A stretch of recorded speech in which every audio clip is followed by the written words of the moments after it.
Welcome to Certain Media DIY Musician Secret number 20, Introduction to Livestream for DIY Musicians. I'm Darian Wigfall, and I've been here the whole time. You know me by now, but hopefully you're getting to know my guy, Jelani Buchanan, aka Backbeat. Again, my number one guy for doing live stream, video, anything like that. So again, listen up to what he has to say. Obviously, I'm gonna give you some game too. But as we get into this, we're thinking about the changing landscape of media. Live stream has been around since the 1990s, since the early days of webcams and the internet. But now with smartphones, social media, you can pretty much live stream at will with your given technology.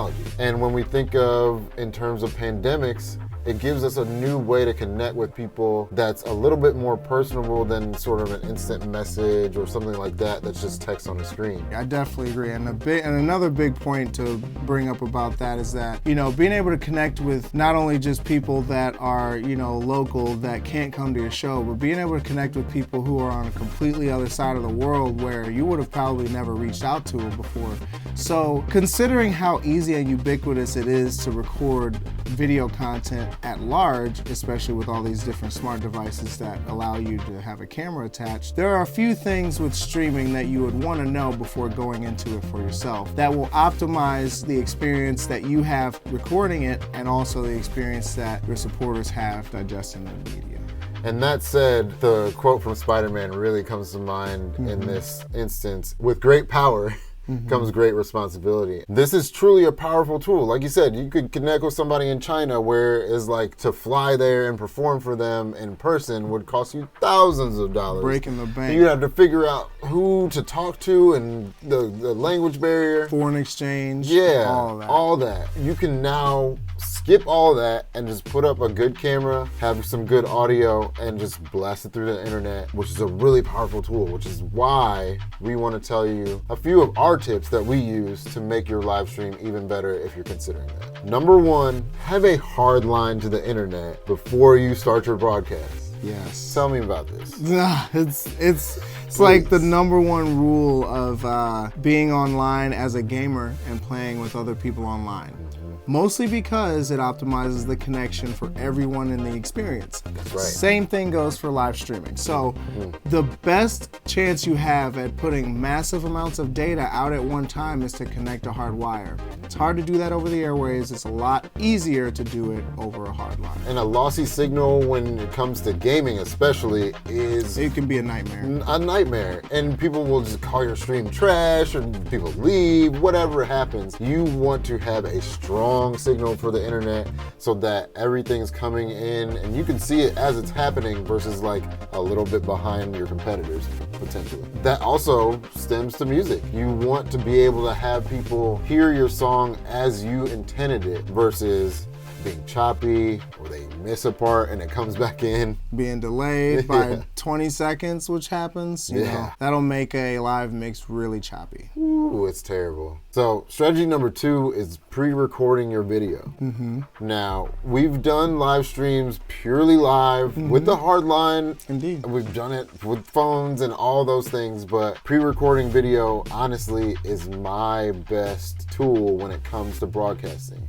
It's just like TV magic. Yes, exactly. And when you really want to diversify your broadcast and not just have one single angle for the span of the whole show, it helps to have a couple different camera angles. But if you don't have more than one camera, a good way to, substitute for that is pre-recorded video content. So if you have some of your favorite videos you've done in the wild, with your smartphone, with friends or whatever, you can chop those into your production. And a really cool device to use with that is also a Stream Deck or something of the sorts where you could discreetly push a button, it puts the scene in and all that. But if you can't afford that, there's other ways you're able to do it. Exactly. And if you just have one camera, you could do multiple takes and do it from different angles. We highly suggest multiple angles, many different lights, like use as many lights as you need to make it look good. If you have to use lamps, whatever you need, I highly suggest buying production lights, which is what we're using today.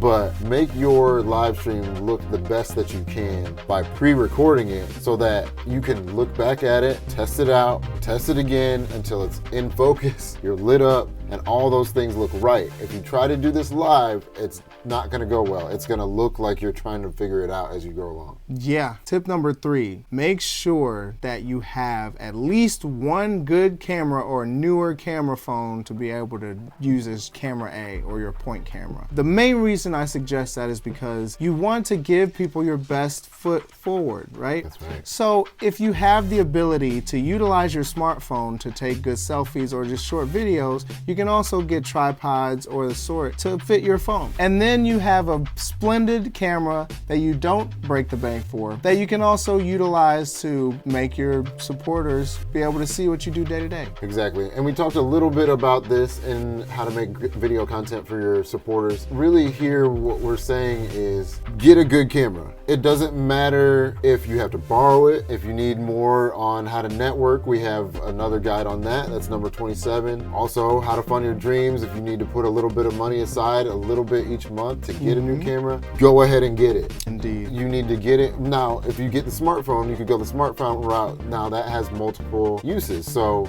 you also could get a 4K camera and a phone, and it does all your social media and all that sort of thing. So when you're buying equipment, definitely maximize, but you will want to buy it or borrow it so that, like you said, you put your best foot forward. Indeed. I've definitely had to borrow equipment before I got my own, so don't be too ashamed to ask your friends around for a little handout. Exactly. Okay, so tip number 4 is to do your best to separate your audio from your video feed. I've had a lot of issues, and even with the internet especially, the audio can precede the video, and like they'll be hearing things and the video will be stuck, right? I'm sure you've probably experienced this on Zoom, right? Yes.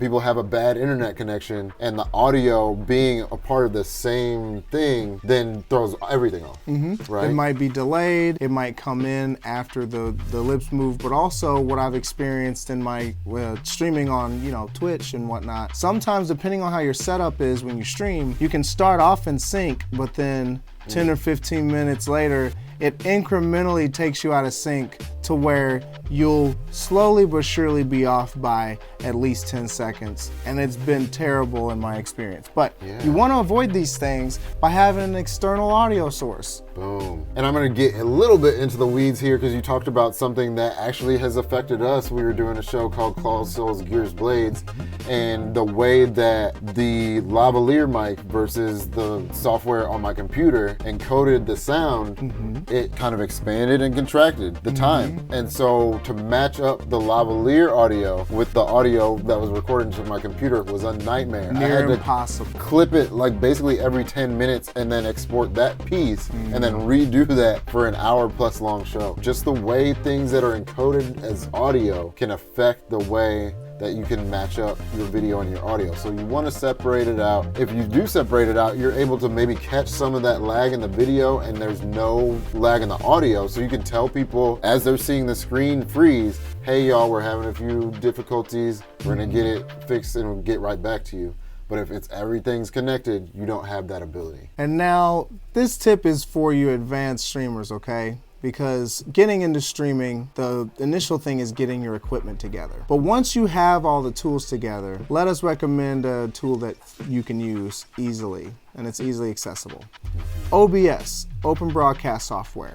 It's what I started streaming on when I streamed the Vintage Gamers Club, and it is all of what I learned about streaming online, and it's really neat. What it is a way for you to take the images that go into your camera, smartphone, etc., and it outputs that to a streaming service such as YouTube, Twitch, Instagram. So, and it also gives you more control than just a broadcast. So changing scenes, pre-recorded videos, separate audio sources, importing and exporting other images and things. Picture in picture, you name it. It's open broadcast software because it's open source. The people that created it intended on people being able to access it easily. So definitely check that out. It's great. The fact that it's free and open source just in itself is great, but it's basically a TV studio in a package of software. Exactly. You can do pretty much anything that you've seen done on TV with OBS. Indeed, and there's so many possibilities for you to use peripherals such as, Stream Deck stuff and also things that are more geared to your platform. So any platform that you utilize, try to check out how OBS can work with that platform best. All right, so the last strategy is strategy number 6, and that's about engaging your audience. Most of engaging your audience is telling them that the live stream is happening. Oh my goodness. Yeah. I've definitely had to do that a lot of times, and that will make or break your stream. If you tell people about an hour, give yourself about an hour before you go live to be able to get your stream together, but you want to delegate some time to letting your friends and family know through text and on various social media platforms that you are going live at this time. Right. You want them anticipating it a little bit and looking forward to it. So if you tell them that it's coming up, chances are they're going to tune in. Exactly. Outside of that, you probably want a friend to help you. Oh yeah. Having a friend to help you really is a must, not a plus. Exactly. So not only do you want to have people to tell about your podcast or your stream starting, but you also want to have a group of folks that before you go live, during your broadcast, or when it's about to be over, to be able to let you know, hey, your mic's not working.